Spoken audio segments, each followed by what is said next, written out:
Assalamualaikum warahmatullahi wabarakatuh.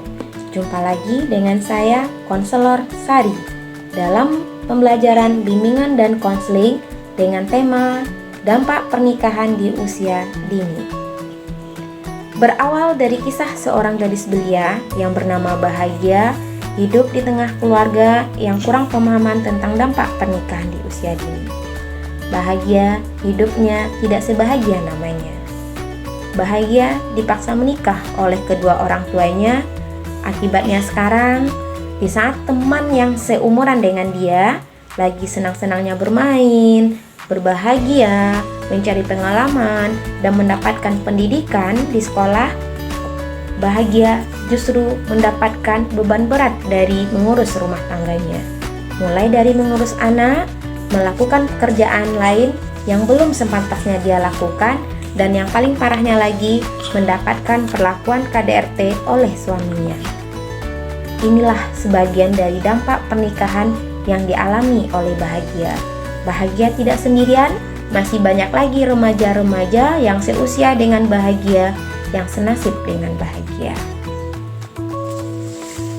Dari kisah Bahagia ini, dapat kita ketahui bahwa kita hari ini membahas mengenai dampak pernikahan di usia dini.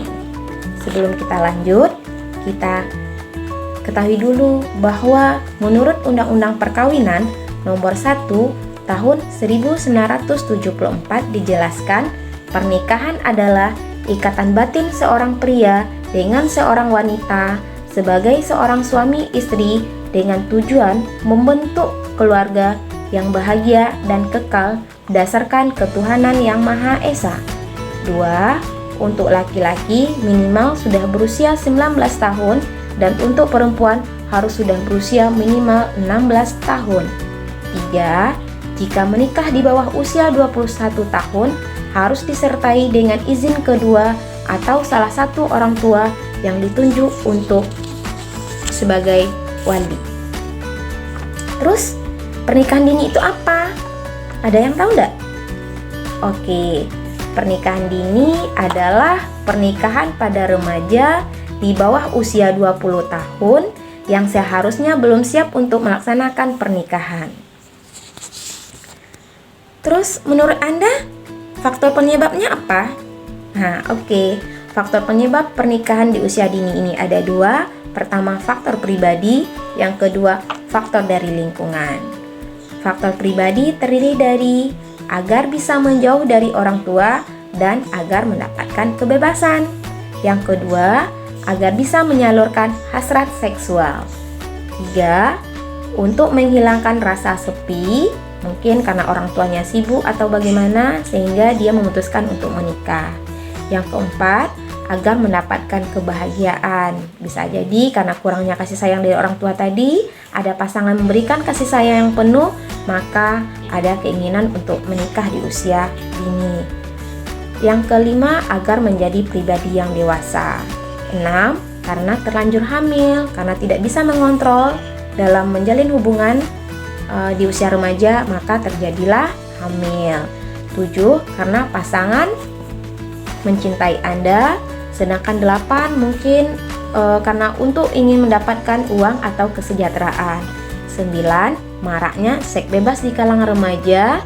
Dan 10. Meningkatnya angka aborsi.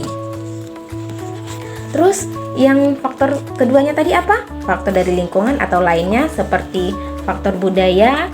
Bagi sebagian masyarakat, seorang anak perempuan harus segera berkeluarga karena takut tidak laku dan takut tak kunjung menikah di usia 20 tahunan.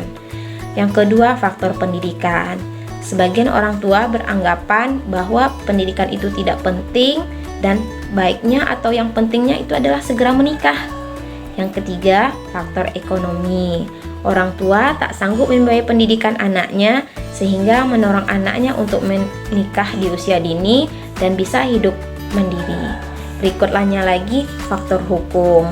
Hukum di negara kita yang lemah sehingga tidak ada pelarangan siswa untuk menikah di usia dini. Terus dari faktor-faktor tadi, apa dampak yang ditimbulkan? Nah, ada beberapa dampak yang ditimbulkan dari pernikahan dini ini. Yang pertama, tingginya angka kematian ibu dan anak serta gangguan kesehatan lainnya.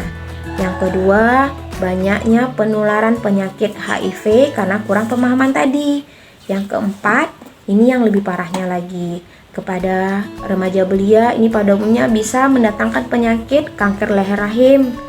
Yang paling parahnya lagi, depresi berat dan pernikahan yang tidak memiliki kekuatan hukum, munculnya pekerja anak, kekerasan dalam rumah tangga meningkat, konflik yang berujung perceraian, banyak anak terlantar, dan kurangnya jaminan masa depan.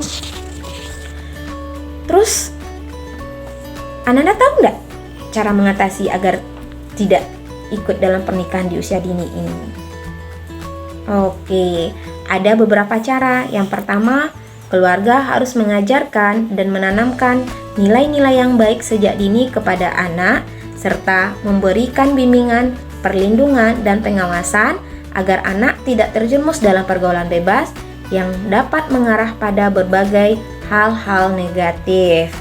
Yang kedua, sekolah bekerja sama dengan organisasi-organisasi sosial untuk memberikan penyuluhan atau bimbingan mengenai berbagai permasalahan sosial, terutama tentang risiko pernikahan di usia dini melalui pendidikan seks dini, konseling kesehatan reproduksi, dan memberikan kesadaran kepada para siswa untuk menghindari seks pranikah yang bisa mengakibatkan kehamilan.